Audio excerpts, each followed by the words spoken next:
안녕하세요. 미니북스의 곽정민입니다. 오늘은 세상에서 가장 발칙한 성공 법칙에 대한 책으로 여러분들과 이야기를 나눠보고자 해요. 이 책을 지으신 분은 에릭 바커라는 분이세요. 이 사람이 오늘은 여러분들한테 질문을 한번 던져볼게요. 여러분들이 가지고 있던 성공에 대한 법칙들이 있을 거예요. 공부를 잘해야 돼? 아니면 외향적인 성격이 내향적인 성격보다는 더 성공할 기회가 높아? 아니면은 뭐 사회성이 좀 부족하게 되면 성공의 사다리 꼭대기 올라가기 힘들어. 그리고 자신감이 넘치는 사람일수록 상대방에게 더 신뢰를 줄 수 있고 그 사람은 성공의 사다리에 꼭대기 올라갈 수 있어 라는 생각을 해보신 적 없으세요? 그런데 우리가 이렇게 통념적으로 알고 있던 성공의 법칙들이 이 에릭 바커에게는 왜 이게 성공해야 되지? 이거 잘못된 거 아니야? 라는 의심을 품기 시작했다고 합니다. 그래서 에릭 바커는 지금까지 아무도 의심한 적이 없던 성공의 법칙에 대해서 의문을 가지게 되고 당신이 성공이라고 법칙 짓던 그리고 믿었던 것들이 진짜일까라는 의문을 품고 거기에 대해서 5년 동안 블로그를 운영을 하면서 과학적으로 검증해내기 시작했다고 해요. 왜냐하면 에릭 바커가 어디를 졸업했냐면요. 펜실베니아 대학교를 졸업한 뒤에 보스턴 대학교에서 MBA 과정을 밟았고 UCLA에서 미술 석사학위를 땄대요. 졸업 후에는 전직 할리우드 각본가로 일했고 뭐 21세기 폭스 등 프로젝트에 참여하고 닌텐도 위 팀에서도 일하고 여러 사업들에 참여를 해봤대요. 그랬더니 우리가 알고 있는 성공이라는 법칙에서 예외가 너무나 많이 발생을 한다라는 거예요. 우리가 이런 경우는 성공할 수 있어. 이런 사람들이 더 성공의 법칙에 들어맞아라고 알고 있던 것들이 너무나 예외가 많았던 거죠. 그래서 자기가 실제로 블로그를 운영을 하면서 아닐 수 있어라는 것을 검증해 냈다고 합니다. 오늘 그래서 여러분들과 나눌 내용은 뭐냐면요. 세계 최고, 정말 누구도 이길 수 없을 것 같은 그 사람이 정말 세계에서는 1위 그럼 당연히 이 사람이라고 할 정도로 그렇게 세계에서 가장 유명했던 사람이 일순간에 무너지게 됩니다. 그 무너졌던 이유는 뭐며 이 사람이 무너졌던 것을 사례 삼아서 우리는 어떤 것들을 배우고 우리가 어떻게 나아가야 되는지에 대해서 오늘은 조금 더 얘기를 해볼까요? 225페이지의 내용인데요. 1997년 이 순간 세계 최고의 체스 마스터가 있었대요. 카스파로프라는 사람인데 IBM의 슈퍼컴퓨터 딥블루와 역사적 대결을 펼치고 있었대요. 카스파로프라는 이 사람은 너무나 유명하고 누구도 견줄 바가 없었기 때문에 심지어 그 대회를 관람하는 사람들도 내기를 하면 어느 정도로 내기를 했냐면 카스파로프가 질 거라는 걸 1도 예상을 하지 않는 거예요. 그렇기 때문에 다 2등은 누굴 거야? 3등은 어떻게 될 거야? 몇 국에서 누가 이길 거야? 이런 식으로 내기를 걸 정도로 카스파로프라는 사람은 너무나도 유명하고 세계 최고였어요. 그런데 이 사람이 결론부터 얘기 드리면 무너지게 됩니다. 왜 무너지게 되는지에 대해서 여러분들께 설명을 해드릴게요. 그는 당대 가장 압도적인 체스 기사였다. 그는 12년 동안이나 세계 챔피언 자리를 지켜왔고 명실상부 역사상 최고의 체스 기사라 해도 과언이 아닐 정도였대요. 그가 경기장에 들어가면 1등이 아니라 2등을 점치기에 바빴다라고 해요.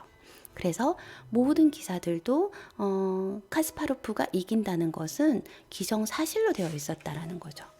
그리고 1년 전에 그 IBM의 딥블루라는 그 슈퍼컴퓨터하고 대결을 붙은 적이 있대요. 그래서 딥블루가 졌지만 그 당시에는 가만히 당하지만 않겠다, 딥블루도. 그래서 IBM은 전폭적으로 지지를 많이 전 세계적으로라든지 아니면 투자금을 많이 받았었기 때문에 딥블루가 처음에는 패배했지만 6국 중에서 한국은 이겼잖아. 그러니까 엔지니어들은 패배 아랑곳하지 않고 딥블루를 엔지니어를 더 발전시키는데 노력을 했다라고 해요. 그리고 당일날 카스파로프와 경쟁을 하게 된 거죠. 지금 이 순간 카스파로프가 갑자기 당황하게 됩니다. 1국에서 44수째의 딥블루가 정말 이상한 자리에, 정말 상상도 못할 자리에 술을 두게 되는 거예요. 그래서 카스파로프가 이거 이상한데? 왜 여기다 두지? 여기 둘 게 아닌데 라는 생각을 하게 되는 거죠. 카스파로프는 왜 저런 수가 나왔지? 고심하고 또 고심하다가 초시계가 째깍째깍 흘러가게 된 거예요. 그러다 보니까 한편으로 이런 생각, 컴퓨터가 실수한 거 아닐까? 아니. 위험천만한 가정을 하면 안 돼. 왜냐? 얘네들은 전문가인 엔지니어들이 만들어냈고 절대 실수하지는 않을 거야. 라고 생각을 했던 거죠. 지난해 카스파로프가 압승을 거두긴 했지만 이번 수는 지나치게 쉬운 수여서 컴퓨터를 얕잡아 보기도 힘들었대요. 그가 컴퓨터의 수를 이해 못한다면 그 누구도 이해할 수 없는 수였던 거죠. 딥블루는 카스파로프의 이전 대국을 전부 분석했기 때문에 그의 실력이 어느 정도인지는 알고 있었지만 카스파로프는 딥블루에 대해서 이제 분석을 하지 않았으니까 어떤 식으로 개발했는지 모르니까 그 실력이 어느 정도인지는 알 수가 없는 미지인 거예요. 그러면서 어쩌면 내가 별로 똑똑하지도 않고 딥블루가 더 똑똑해서 이 앞에 20수를 내다보고 이 수를 뒀을지도 모른다라는 생각이 들었대요. 그러면서 막 혼란에 빠져들다가 이하저차 해가지고 그 국에서는 이겼대요. 이겼대요. 그리고 두 번째 대국에서 딥블루는 또다시 이해할 수 없는 수를 또 뒀다라고 합니다. 이 도대체 뭐지? 이 수는 도대체 뭐 때문에 나온 거야? 이러면서 카스파로프가 또 혼동에 막 소용돌이를 치게 되면서 두 번째 수가 더 오가고 관중들 눈에서도 결과가 분명히 보였대요. 인간을 대표한 챔피언은 이기기는 힘들지만 무승부는 가능할 수 있겠구나 라고 생각을 했던 거죠. 하지만 카스파로프는 딥블루의 대리 선수에게 먼저 손을 내주고 말았대요. 그리고도 나머지 경기 동안에도 이제 경기가 계속 치러졌지만 무승부로 끝났대요. 그러다가 3국, 4국, 5국 모두 무승부로 끝나고 그는 6국에서 카스파로프는 초보자도 할 법한 실수를 하게 만드는데요. 아니, 이 세계 최고의 챔피언이 초보자도 하기 힘든 그런 실수를 해버리고 평소에는 정말 그럴 거를 상상할 수 없는 수를 두게 된대요. 그리고는 패하게 됩니다. 결국에는 위축감이 그의 발목을 붙잡게 되고 더 이상 하기가 싫어졌던 거죠. 6국에서는 딥블루가 이겼고 카스파로프는 1승 3무 2패가 되고 말았대요. 순식간에 무너졌잖아요. 여러분도 그런 경험 한 적 없으세요? 저는요, 누군가에게 무언가를 설명을 해주다가 아니면은 누군가의 반론이 맞거나 내가 주장한 것들이 틀렸을 때 등에 식은땀이 쫙 흐르면서 맞아요. 너무 부끄럽다. 빨리 끝났으면 좋겠다. 여기 상황을 빨리 벗어났으면 좋겠다라는 생각이 든 적이 사실 많아요. 그리고 시험을 보다가도 나 이거 하나 틀리면 끝장인데 라는 생각을 했다가 모르는 문제가 연달아 나오게 되면 망했어. 이 시험 보기 싫어. 이런 경험들 여러분들 많이 해보시잖아요.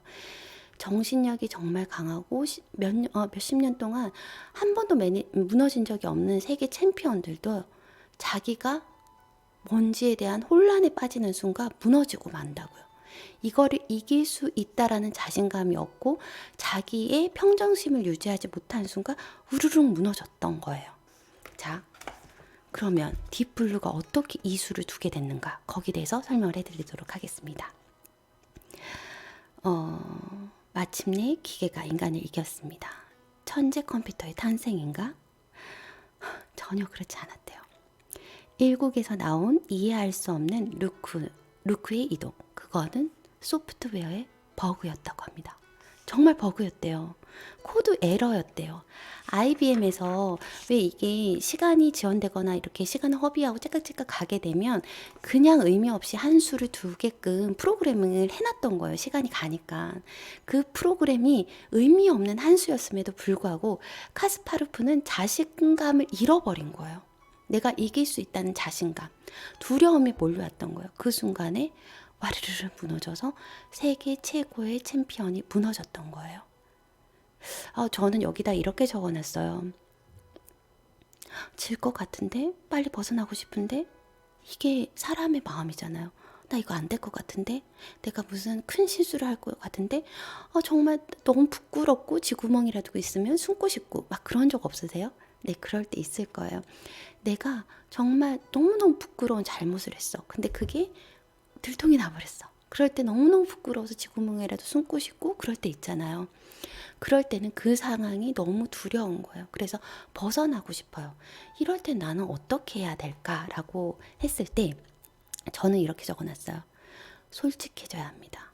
솔직하게 나는 그럴 수 있어. 그리고 식은땀이 날지도 모르겠습니다. 깨끗이 실패를 인정하십시오. 그리고 괜찮아 라고 얘기를 해주시고 여기서 멈추지 마십시오. 한 스텝 더 나가셔야 됩니다. 이기든 지든 피드백을 받으십시오. 내가 이 이김에 있어서, 이 게임에서 짐에 있어서 내가 나한테 얻은 이득은 무엇일까요? 나는 이거를 졌어요. 그래서 내가 깨달은 건 뭔가요? 나 자신감을 잃어버렸고 평정심을 잃어버렸고 질 것 같다는 두려움이 있어서 빨리 벗어나고 싶었습니다.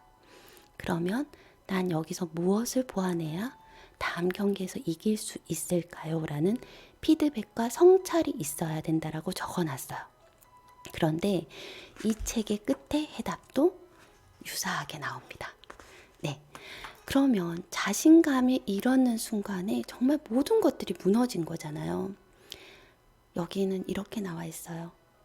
이제 본론으로 들어가자. 성공한 사람들은 자신감이 넘친다라는 거예요. 성공한 사람들은 반드시 자신감이 넘쳐요. 크게 성공한 사람일수록 자신감은 하늘을 찌른다는 거죠. 경련 사상의 최고 석학으로 꼽히는 마셜 골드스미스는 이코노미스트를 통해서 이렇게 말했대요. 사회적 지위가 높은 전문가 집단일수록 자기 실력을 높게 평가하는 경향이 강하대요. 그래서 자긍심과 소득이란 연구 결과 보고서에 따르면 소득과 관련된 문제에서 자신감은 똑똑한 머리만큼이나 중요하다. 미남과 미녀가 더 성공하는가? 대체로 그렇다. 너무 무서운 말 아니에요. 여자는 아름다운 여자는 소득이 4%나 더 높고 잘생긴 남자는 3%나 높다. 별로 큰 차이가 나지 않는 것 같지만 평균 근로자 소득을 계산을 하자면 이거는 23만 달러의 차이가 난다. 반대로 외모에서 밀린 여자의 벌이는 3%가 낮고 못생긴 남자의 벌이는 무려 22%나 낮대요. 그런데 그 이유가 알면 너무 어이가 없다는 거예요. 미남 미녀가 돈을 쓸어 담는 이유는 보기 좋은 외모가 아니래요. 보기 좋은 외모가 아니라 잘난 외모 때문에 생긴 그 자신감이 그를 당당하게 만든다는 거예요. 자신감이 높은 사람일수록 생산성을 높이고 어려운 도전도 기꺼이 받아들이고 나를 직장에서 더 빛나게 하기 위해서 도전적인 성격을 가진다라는 거예요. 내가 이 일에서만큼은 너무나 잘해. 나는 전국 가는 거는 나 말고는 누구도 할 수가 없어. 이 프로그램 짜는 거는 누구도 당해낼 수 없어. 그리고 우리 회사의 역사라든지 어떤 히스토리로 프로그램 컨텐츠들이 개발이 됐는지에 대한 히스토리는 박 차장님이 최고야. 이런 자긍심이 있을 때는 그 사람은 그 분야에 누구도 이길 수가 없는 거예요. 그러면은 그 분야에 대해서 모르는 사람들이 있을 때 더 많이 가서 돕고 더 빛을 발할 수 있어요. 예를 들어 예전에 그런 적이 있었거든요. 제가 팀장으로 있음에도 불구하고 이렇게 차장님이 계셨어요. 컴퓨터를 굉장히 잘 고치시고 거기 분야에서 되게 네, 으뜸이셨어요. 그리고 거기에 대해서 고민하고 막 연구하고 이런 분야도 되게 좋아했는데 제 손이 똥손이거든요. 가면 망가져요. 그래서 항상 내가 망가지면 박 차장님부터 찾는 거예요. 박 차장님 좀 도와주세요. 그래서 그분은 그걸 도와주는 걸 되게 자긍심이 높게 생각을 했었고요. 나도 그분한테 도움을 청하면서 이분은 여기서 최고시지. 그리고 우리 회사에서 이분만큼 이렇게 성실하게 잘하는 사람이 없지라는 생각을 했었거든요. 그것처럼 그거를 도와줌으로써 그 사람도 자긍심이 굉장히 높아졌어요. 자존감도 높아졌고 자신감도 많았어요. 그 분야에 대해서는. 그렇기 때문에 여러분들도 요리는 우리 엄마가 최고야. 김치 하나는 엄마가 최고로 잘 담그지. 그럴 때 더 많이 베풀고 더 많이 하고 싶잖아요. 그러면 그 사회에서, 그 직장에서, 그 조직에서, 그 영역에서 빛을 발휘하게 된다는 거예요. 자신감이라는 게 중요해요. 그만큼. 그런데 여러분들 자신감 너무 넘치는 사람들 많으시죠? 자신감이 너무 넘쳐요. 그 자신감이 너무 넘치면 어떻게 되는 줄 아세요? 다른 사람들을 무시하게 돼요. 망상을 가지게 되고 주변에서 하는 내용들을 내가 여기서 최고인데 누가 나한테 조언을 해? 그들이 하는 얘기를 다 배척하고 듣지 않게 되는 현상들이 발생을 해요. 자신감이 과도하다 못해 착각에 빠질 수 있다라는 거죠.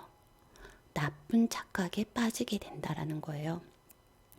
성공한 사람들은 긍정적인 망상을 가지고는 있대요. 내가 잘 될 거야. 나 정말 잘 될 거야. 그들에게 있어 본인의 역사는 본인과 본인이 한 일을 보여주는 한 장치라고 보고, 누군가가 그들에게 싫은 소리를 하거나 자기와 가치가 맞지 않는 소리를 하게 되면 배척하고 듣지 않는다라고 합니다. 대다수의 사람들은 자신을 어느 정도 좋게 착각하는 편이에요.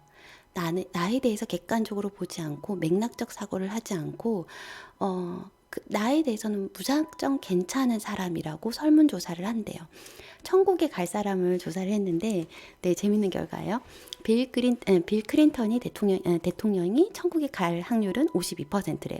그리고 마이클 조단은 65%, 마더 테레사 수녀님은 79%래요. 그런데 가장 천국에 갈 확률이 높은 사람 누구게요? 네, 자기 자신이었대요. 나라고 응답했다고요. 그만큼 자기 자신에 대해서 긍정적인 착각을 하고 살고 있다고 합니다.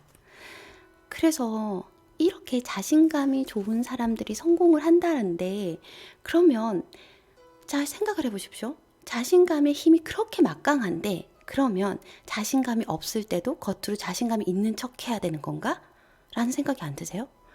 사실은 내가 잘하는 거에 대해서는 자신감이 가지고 자긍심을 가질 수 있어요. 근데 이 자신감이 높다면, 그렇다면 자신감이 높은 사람들만 성공한다면 자신감이 없어도 자신감 있는 척을 해야 된다라는 공식이 성립을 하는 거잖아요. 근데 실제로는 그렇지 않아요. 결론부터 말씀드릴게요. 자, 여러분들 자신감이 너무 높죠. 그렇게 되면 자신감은 실력을 발전시키고 성공을 이끄는 건 맞아요. 그런데 타인의 믿음도 사요. 자신감은 그런데 망상과 오만을 가져오게 됩니다. 자신감이 너무 많으면요, 자신감이 너무 높으면 자신에 대해서 망상을 하게 되고요, 자신에 대해서 오만하게 돼요. 나 이만큼 똑똑한데 다른 사람 얘기 왜 들어? 내가 최고야. 내 말이 맞아. 내 말과 맞지 않으면 배척해 버린다고요. 그리고 과도한 자신감은 현실과 맞닥뜨리려고 하지 않아요. 나 자신을 믿는 것을 아주 좋은 태도이다. 다만 그 믿음이 지나치면 현실을 무시하는 믿음이라는 것이 큰 문제라는 거예요. 나 자신을 믿는 건 너무나 좋아요. 그런데 현실을 무시해 버린다고요. 그렇다면 여기서는 뭐라고 돼 있냐면요. 그들 중 상당수가 피할 수 있어. 여기 사례로 이거가 나와 있는데요. 기업의 성공을 향해 나아갈 때에도 지나친 자신감은 큰 걸림돌이 된대요. 하버드의 명예교수인 리처드 테들러는 이 주제에 대해서 일침을 가했대요. 나는 40년 동안 기업계 역사에 대한 글을 쓰고 강의를 하고 있대요. 수십 곳의 기업가 수십 명의 CEO들을 연구했지만 그들 중 상당수가 피할 수 있었고 또 피해야 마땅한 실수들을 저지른다는 사실에 너무 놀랐대요. 최고의 CEO예요. 그리고 최고의 연구가들이에요. 근데 그들이 범하면 안 되는 실수들을 범하고 있다는 사실인 거예요. 뛰어난 사후 분석 능력까지도 있대요. 그리고 의사결정에 도움이 될 정보도 적시적소에 곧바로 얻을 수 있었다. 근데 이들은 왜 범하지 말아야 되는 실수를 범했냐면요. 전부 현실을 부인했기 때문이에요. 현실을 부인하는 데서 실수를 저지르고 있다라는 거예요. 자신이 맞거든요. 자신감이 너무 높아서, 자부심이 너무 높아서 자신이 아닌 것들을 부정하기 시작했다라는 거예요. 그러면 만약에 자신감이 너무 높아서 오만하게 되고 자기에 대해서 망상을 가지게 된다라고 했잖아요. 그런데 만약에 문외한 사람들, 이 어떤 전문가 분야에서 잘 알지 못하는 사람들이 자신에 대해서 제대로 깨닫지 못하게 되면 그때는 더 큰 오류를 범하게 돼요. 여기는 이렇게 적혀 있어요. 문외한들은 저 일이 그 분야에서 얼마나 어려운 것인지 대략 파악할 지식조차도 없다라고 해요. 그래서 전문가로서 그 분야에 대한 통찰력을 기르고 난 다음에야 비로소 그 일이 얼마나 어려운지에 대해서 진가를 알 수 있대요. 실력과 경험이 낮은 사람일수록 일의 난이도를 제대로 판단할 경험이 없기 때문에 자신감만 하늘을 찌를 정도로 높은 경우를 인지평양을 뜻한다라고 얘기를 해요. 경험이 없는 사람, 참 경험이 없는 사람이 이 분야에 대해서 우리가 요구하는 모습 보잖아요. 그러면은 에이 저거 너무 쉽지 라고 생각한다고요. 자기 자신을 너무 믿는 거예요. 자신감이 높으면 저거 나도 거뜬히 할 수 있는데 이런 말들 다 하잖아요. 근데 실제로 그걸 해보게 되면 얼마나 어려운 자세고 얼마나 힘든지를 깨닫게 돼요. 그렇기 때문에 지식이 얕은 사람, 잘 모르는 전문가가 아닌 사람에 대해서 자신감이 높은 경우는 더 위험한 경우예요. 그래서 자기 자신에 대한 메타인지를 높이셔야 된다고. 내가 얼마나 알고 있는지, 내가 얼마나 모르고 있는지에 대해서 메타인지를 높이시고, 그 다음에 내가 가지고 있는 편향이 뭔지, 쓸데없는 자신감이 아닌지에 대해서 생각을 하셔야 된다는 거예요. 자신감이 높다라는 것은 자기를 꾸준히 유지해서 성공을 사다리에 꼭대기 올라갈 가능성이 높기는 해요. 그렇지만 이 자신감이 지나치게 되면 오만과 망종을 낳게 된다고요. 그렇기 때문에 자신감을 어느 정도 낮출 필요가 있다라고 설명을 해주고 있어요. 그러면서 이렇게 얘기를 해요. 처음에는 적절한 수준의 자신감으로 시작했지만 아차 하는 순간 망상의 비탈길을 구르면서 이런 시시한 일을 하기에는 내 능력이 아깝다라고 생각을 하게 된대요. 망상이고 오만인 거죠. 처음에는 자신감이 높아서 계속할 수 있는 동기부여는 될 수 있어요. 그런데 그게 지속되게 되면 오만과 방종이 됩니다. 내가 제일이라고 생각하는 것은 남들이 다쳐도 전혀 신경 쓰지 않는다는 걸 뜻한대요. 그래서 아무 스트레스 없이 거짓말을 줄줄줄줄 하게 된대요. 스트레스 신호를 내보이지 않기 때문에 다른 사람들은 내가 거짓을 말하고 있음을 알아채지 못한대요. 그리고 남들을 밟고 올라 성공하게 된대요. 현실을 부인하고 이기적인 얼간이까지 되면 성공도 물 건너갈 수밖에 없게 됩니다. 자신감이 높아지면 배우고 발전할 수가 없는 거죠. 왜냐? 내가 최고니까. 자신감이 높다라는 얘기는 내가 정말 잘할 수 있어, 성공할 수 있어, 다 안다라고 생각하기 때문에 더 이상 남으로부터 배우려고 하지 않는다라는 거예요. 그렇기 때문에 변화하기가 힘들다라고 얘기하고 있습니다. 그러면 자신감을 낮출 때 새로운 아이디어, 나는 여기서 자신감을 낮춘다라고 얘기를 하고 있는데요. 자신감을 낮춘다는 거는 뭐냐면 나를 비평의 눈으로 본다라는 거예요. 자신감을 무작정 낮추는 게 아니라요. 자신감이 높을 경우에는 어떤 성공할 수 있고 거기에 대해서 자신감이 있기 때문에 변화를 위해서 이렇게 막 할 수 있잖아요. 그렇지만 자신감이 높으면 발전하고 할 수는 있지만 자신감을 낮춘다는 얘기는 나를 비평의 눈으로 볼 수 있다는 거예요. 그러면 새로운 아이디어를 거부하지 않게 되는 거죠. 왜냐? 내가 틀릴 수 있어. 내가 잘못될 수 있어. 자신감이 높은 사람들은 다른 걸 받아들이지 않아요. 근데 자신감을 조금 낮추고 자기를 비평의 눈으로 보게 되면 자신에 대해서 더 비평을 하더라도 그것들을 받아들이는데 어렵지가 않은 거예요. 그래, 그럴 수 있어. 새로운 아이디어를 거부하지 않게 된다. 새로운 것이 없는지 찾기 위해 적극적이면서도 조금 조심스러운 태도로 세상을 훑어나간다는 거죠. 자신감을 낮추면 타인의 아이디어에 귀를 기울이며 지적 능력도 늘어난다. 사회적 교류도 실제로 머리가 좋아지는데 도움이 된다라고 해요. 그러면 자신감을 높이라는 거야, 자신감을 낮추라는 거야. 여러분 그런 생각 드시죠? 사실은 자신감이라는 게 항상 사람들이 살아가는 경우는 상황 속에서 맥락 속에서 이해를 해야 되는 것 같아요. 어떨 때는 자신감이 높아야 되고요. 어떨 때는 자신감을 조금 낮추고 자기에 대해서 비평하는 눈으로 바라볼 때 변화가 있고 성공이 있는데요. 결론은 그거예요. 초보자, 아직 경험이 없는 자들은 자신감이 있어야 돼요. 그래, 나에 대해서 긍정적인 미래를 보고 앞으로 나아갈 수 있어 라는 자신감이 있을 때 뭔가를 도전하고 시도를 할 수가 있어요. 그런데 전문가, 초보가 아니라 어느 단계에 올라간 전문가가 됐을 때는요, 이 자신감을 조금 낮추며 나를 비평하는 눈으로 바라봐야 된다고요. 초보자와 전문자가 완전히 달라요. 왜냐? 전문가가 됐을 때는 다른 사람의 피드백을 받지 않으면 결코 성공할 수가 없어요. 다른 사람들이 어떤 눈으로 보고, 그 다음에 내가 성공을 하든 실패를 하든 그 다른 사람의 의견을 받아들여서 피드백을 받아야지만이 점핑을 할 수가 있다고요. 그 점핑이 바로 나타나지는 않겠지만 그것이 조금씩 쌓였을 때 긍정적인 자기의 발전이 일어날 수 있다라는 거예요. 그래서 자신감이 높으면 성공하는 사람들이 많아. 그건 맞아요.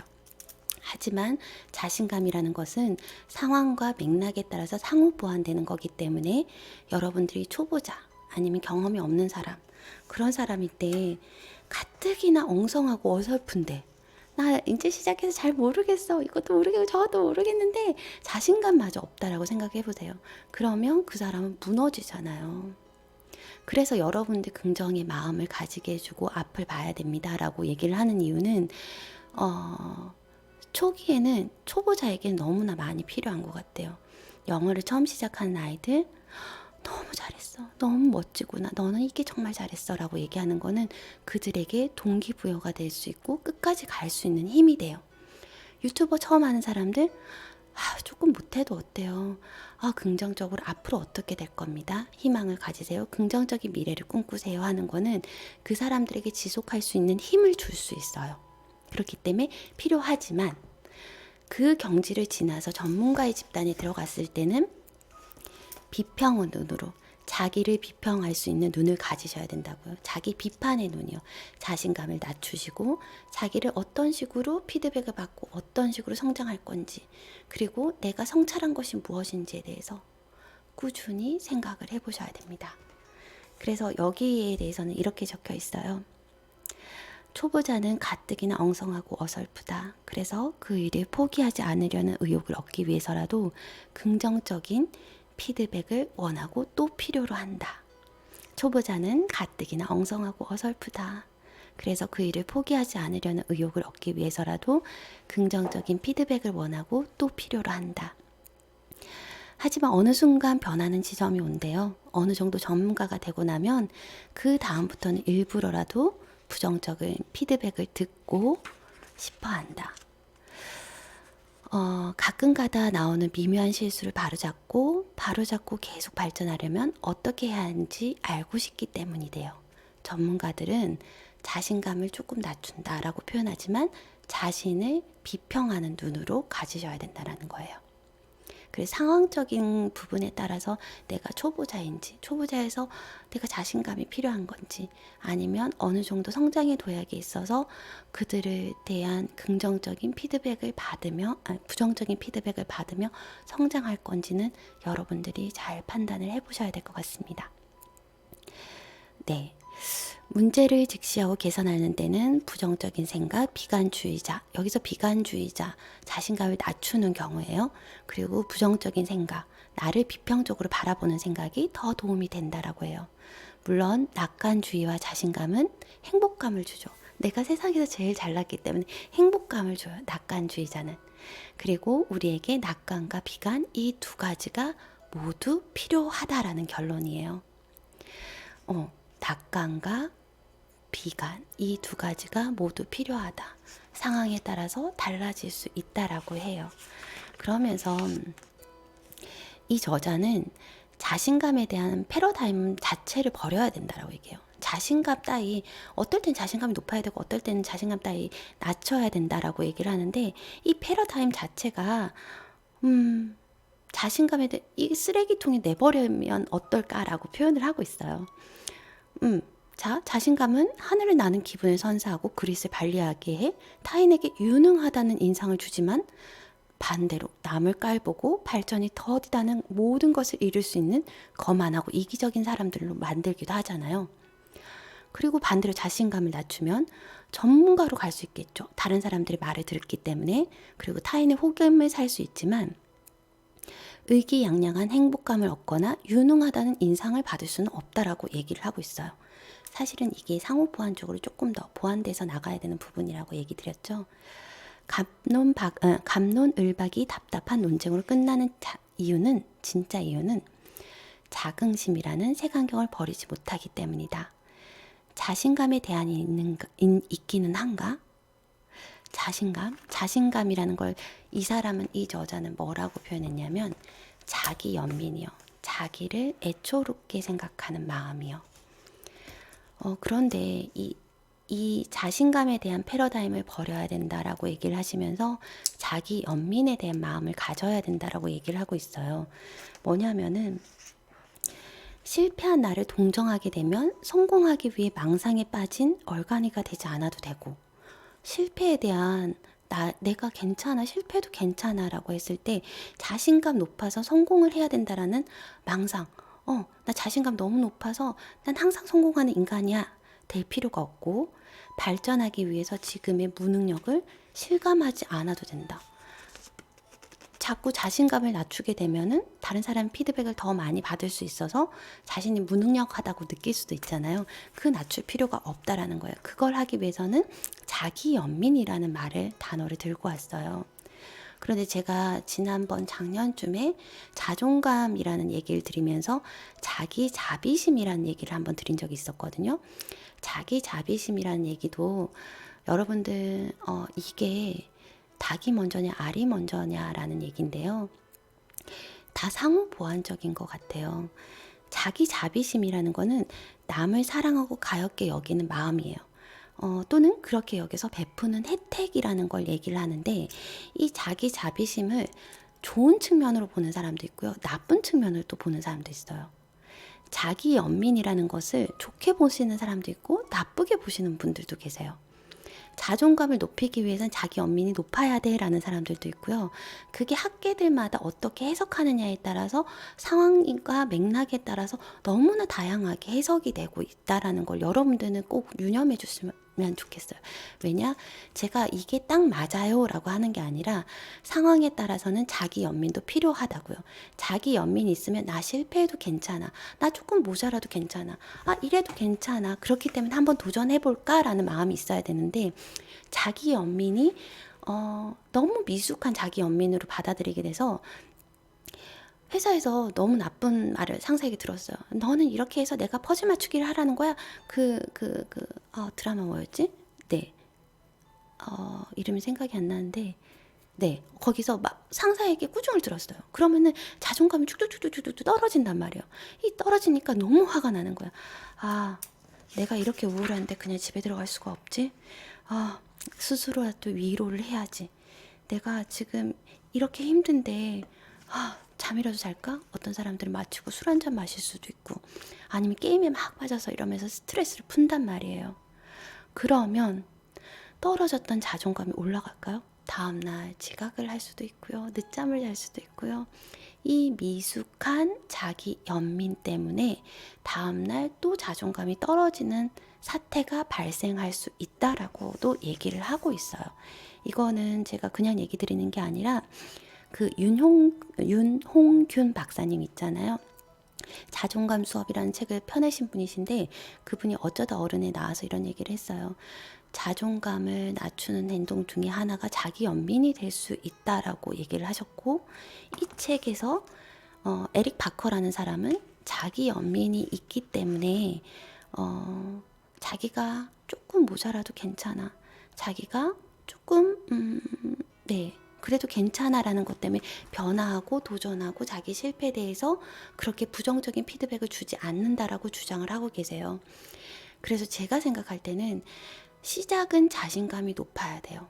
그래야지 긍정적인 피드백을 갖고 자기에 대해서 긍정적으로 그리 있게 밀어붙일 수가 있다고. 안 그래도 하기 무섭고 변화하기 힘든데 그 사람들이 자신감마저 없다면은 하기가 너무 힘들 것 같아요. 그렇지만 전문가가 됐을 때 자기 연민을 높이셔야 됩니다. 그래야지 변화를 두려워하지 않고 네가 조금 틀려도 괜찮아. 다른 사람들도 그럴 수 있어. 실패해도 두려워하지 마. 그거 부끄러운 거 아니야. 거기서 또 배워서 나가면 돼. 다시 도전하고 도전할 때는 꼭 거기서 느낀 성찰. 내가 뭐가 잘못했지? 난 뭘 잘했지? 그럼 다음엔 어떻게 해야 되지? 피드백과 성찰을 거치셔서 그 다음에 성장으로 나가셔야 돼요. 그런데 누군가는 또 이렇게 얘기를 하죠.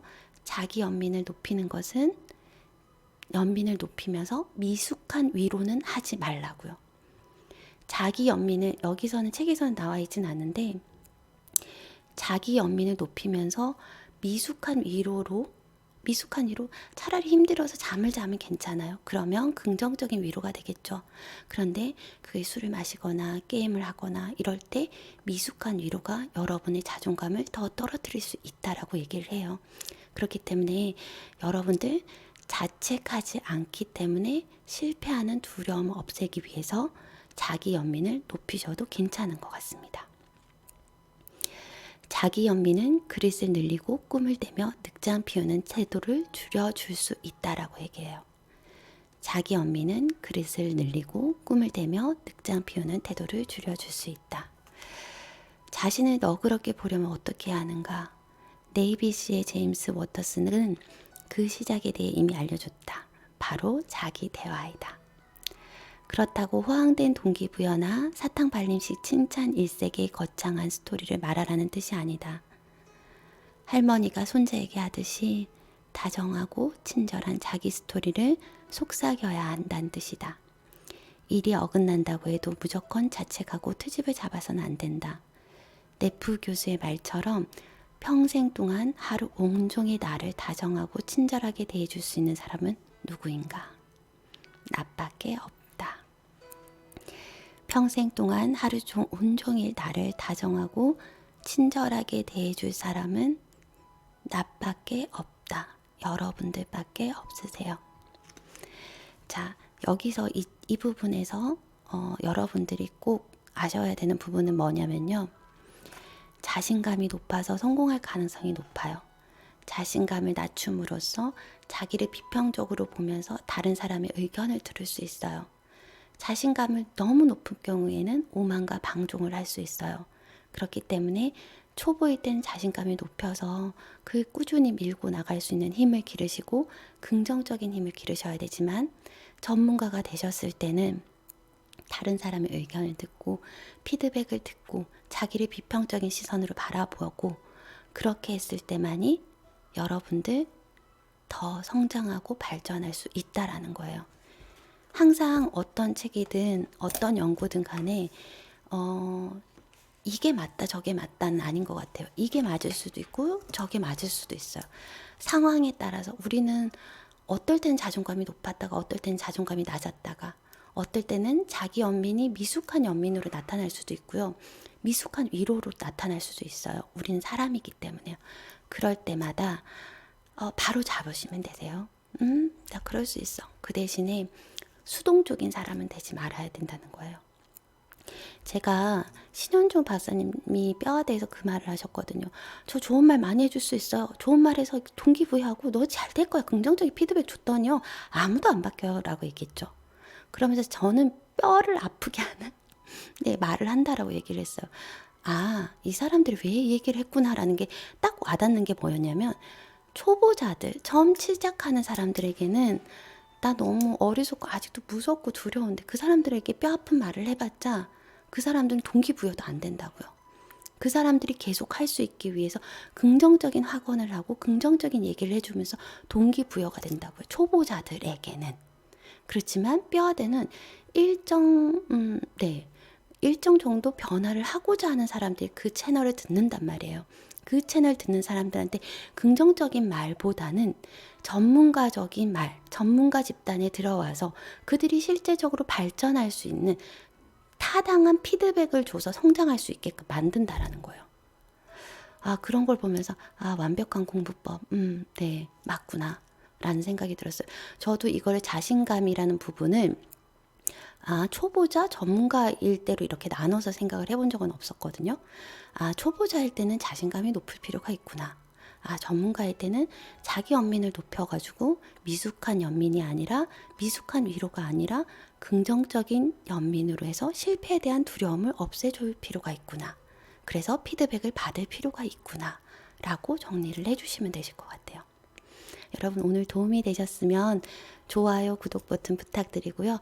앞으로도 여러분들이 조금 더 이해하기 쉽게 풀어서 해석할 수 있는 법들을 조금 더 공부를 해서 전달을 드릴게요. 저도 좀 틀린 부분들이 있을 수 있고 상황적 맥락에 따라서 되게 다르게 해석되는 부분들도 있어요. 그런 것들은 저도 배워나가고 여러분들도 배워나갔으면 좋겠습니다.